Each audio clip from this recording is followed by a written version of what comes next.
Undercover video catches what Muslims have quietly been doing in Michigan for months. America's under siege, folks. America's under siege, but not by the traditional sense of a military operation where enemy forces surround a town or a building, where they cut off essential supplies and communications in order to force those inside to surrender. But the siege we are under is even worse because we aren't fighting back. In fact, we even go as far as to welcome them in, house and feed them. Because if we don't, we are branded as Islamophobic by the people who stand the most to lose if we are conquered, the liberal faction of our society. A modern-day story of the Trojan horse, but at least then, the population didn't knowingly let the enemy in. What is this siege that I speak of, you ask? Muslims. A siege is currently taking place slowly and quietly, making a casualty of one city at a time. The first city to fall is Hamtramck, Michigan. But soon after it will be Dearborn, Michigan. And before we even know it, the whole nation will surrender our values, morals, and freedoms in the name of humanity and tolerance. Detroit Free Press reports. Hamtramck residents have elected a Muslim majority to the city's 6-member city council, symbolizing the demographic changes that have transformed the city once known for being a Polish Catholic enclave. In Tuesday's election, with 6 candidates running for 3 seats, the top 3 vote-getters were Muslim, while the bottom 3 were non-Muslim. 2 of the Muslim candidates, Anamaya and Abu Musa, are incumbent city councilmen, while newcomer Saad Al-Masmari, the top vote-getter, also was elected. The seat of another Muslim incumbent councilman, Muhammad Hassan, was not up for re-election, and incumbent city councilman Robert Zulek came in 5th place. Some believe the city is the first in the U.S. with the Muslim majority on its city council. 4 of the 6 council members will be Muslim, 3 of them of Bangladeshi descent and 1 Yemeni. Hamtramck has made history, said Hamtramck community leader Bill Meyer.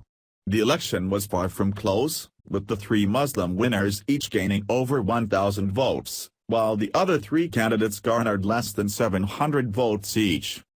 Councilman Musa, who came in 2nd place, told the Free Press that he will work to represent everyone in the city regardless of background. "I'm a very good Muslim," said Musa, an immigrant from Bangladesh. "I try my best to pray 5 times a day, but when I get elected, every single ethnic votes for me, not only the Muslim vote for me, but Christians, every single ethnic group, African Americans, Polish. I'm a good friend of the Polish. I represent every single citizen in Hamtramck," he said. "I'm serving all city of Hamtramck."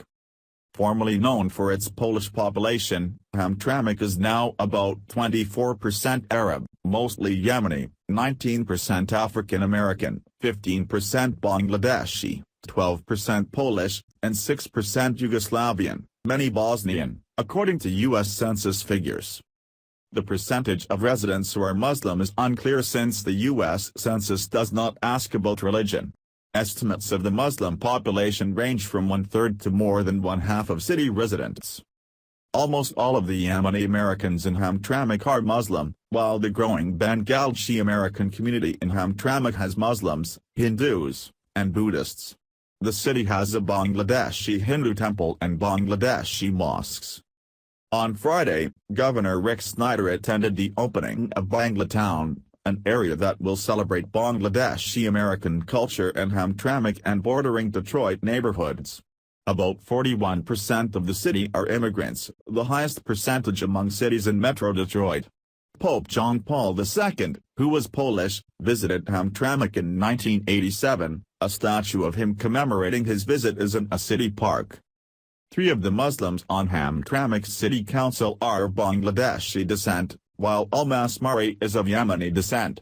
The council's only other Arab American Muslim in its history was Abdul al-Ghazali, who died in February. The issue of Islam has sometimes come up in recent years as the Muslim population grows.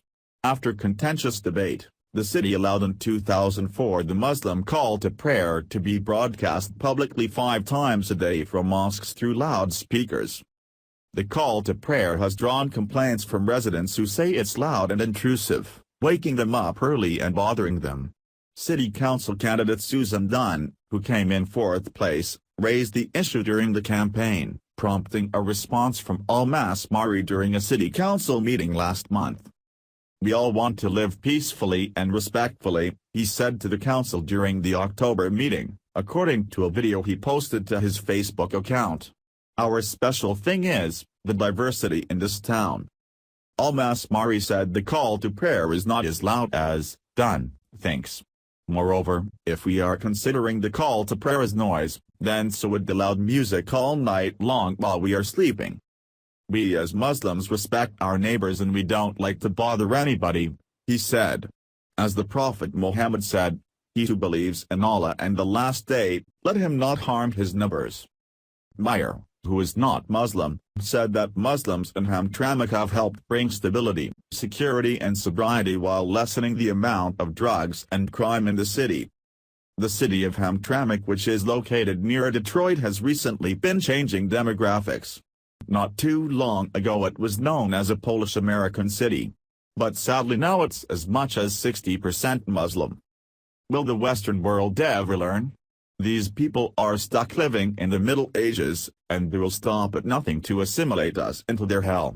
If we don't comply, then we are branded as infidels and are to be exterminated as stated in their holy book.